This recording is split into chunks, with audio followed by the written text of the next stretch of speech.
క్రైస్తవుడండి.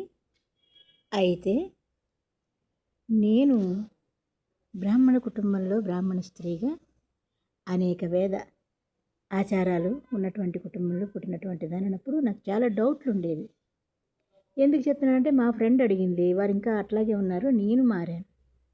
అయితే అడిగింది, ఎందుకు మారావు, ఏం ప్రత్యేకత కనపడింది నీకు అని చెప్పేసి అడిగిందనమాట. తనకి నేను చెప్తున్నాను, మరేమంటే కుటుంబంలో పెద్ద ఒకరు ఉండాలి, ఆ ఒకరు మగవారు ఉండాలి. ఎందుకు, ఇది నా డౌట్. ఆడవాళ్ళు ఉండొచ్చు కదా, మరి పెద్ద ఆయన వయసు ఎక్కువ ఉండాలి, చిన్న వయసు తక్కువ ఉన్న వాళ్ళని వివాహం చేసుకోవాలి.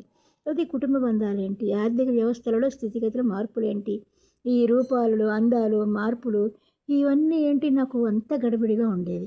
ఆకాశంలో నక్షత్రాలకి మొక్కడం, నేను మొక్కేదాన్ని ఆకాశంలో జ్యోతులకి, నక్షత్రాలకి, ఆకాశానికి, గాలికి, మరి ఇంకా చాలా అనేకమైనటువంటి ప్రభువుని నమ్మాక కూడా చాలా కాలం అవి మొక్కుతూ వచ్చాను నేను.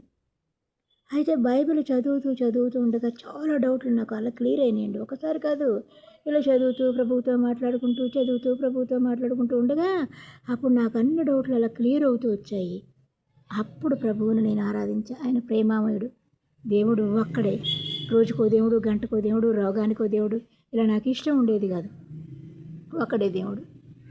ఆయన మంచికైనా చెడ్డకైనా, ప్రేమకైనా, ఆప్యాయతకైనా, కోపానికైనా, శిక్షించడానికైనా, రక్షించడానికైనా, వస్త్రహీనతలో ఉన్న వస్త్రం ఇవ్వడానికైనా, ఆహార కొరతలో ఉన్న ఆహార సమృద్ధి, కుటుంబానికి అంతటికీ ఒకటే దేవుడు, అన్ని పరిస్థితులకి ఒకటే దేవుడు, అన్ని కాలాల్లో ఒకటే దేవుడు.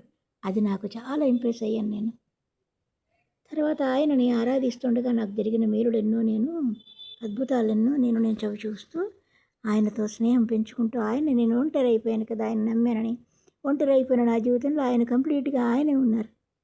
నా దుఃఖంలో, సుఖంలో, ఆనందంలో, సంతోషంలో, అవమానంలో, సన్మానంలో, అనారోగ్యంలో, సంపదలో, విపత్తులో, సమస్తం ఆయనే ఉన్నారు తోడుగా. ఆయన నన్ను విడువలేదు ఎప్పుడు కూడాను. అందుకని ఆయన అత్యధికంగా ఆరాధిస్తూ ఆయన నాకు స్నేహితుడయ్యాడు. నేను వారి కుటుంబంలో చేర్చబడ్డాను, వారసురాలనయ్యాను. అందుకే ఆయన అంటే, యేసుక్రీస్తు ప్రభు అంటే నాకు చాలా ఇష్టం. ఆమె. Praise the lord.